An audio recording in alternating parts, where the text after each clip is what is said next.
On automatic transmission, nakalimutang ibaba ang handbrake. Ano yung posibleng magiging problema?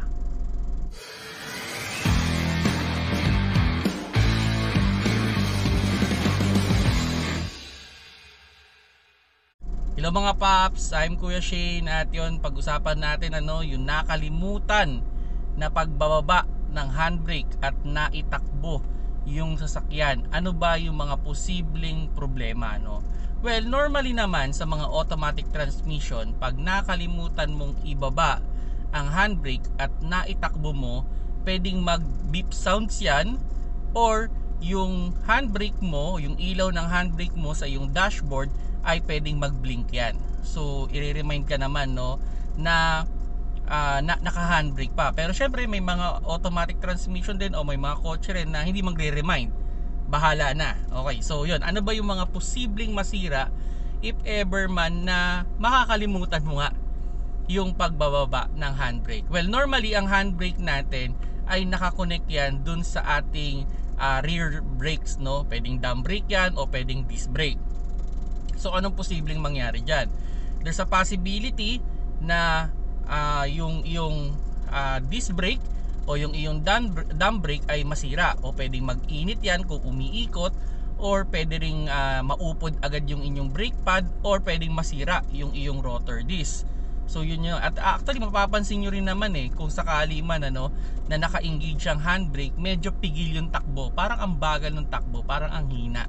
Kumbaga parang kang may buhat-buhat na napakabigat, no? At hirap na hirap yung sasakyan. So yun, isa yan sa mga posibleng problema diyan, yung kanyang disc brake, pwedeng yung drum brake niya, pwedeng mag-init yan, pwedeng mamaga, and unfortunately pwedeng masira, no? And yun, yung inyong brake pad o yung inyong brake shoe ay posibleng mag-init yan at bumilis din na maupod. Now, okay, sige, pinipigilan natin yung pagtakbo ng sasakyan. Ano pa yung mga posibleng masira dyan? Well, pwedeng masira dyan yung ating transmission, pwedeng may masirang gear, pwedeng masira yung ating clutch, o mag-overheat yung ating transmission, no? Aside doon sa ating engine din, pwede ring mag-overheat yan dahil hirap na silang patakbuhin yung inyong sasakyan. So yun mga paps, no? Kumbaga, on this idea, every time na tayo ay aandar, siguraduhin natin na halos walang ilaw sa ating dashboard. Actually, ang normal lang na umiilaw dyan sa mga modern car ngayon is yung eco o yung parang dahon, or kulay green yun, kulay blue.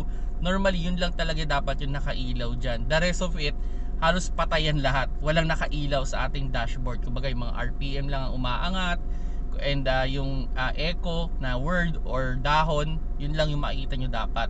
The rest of it dapat wala. Okay?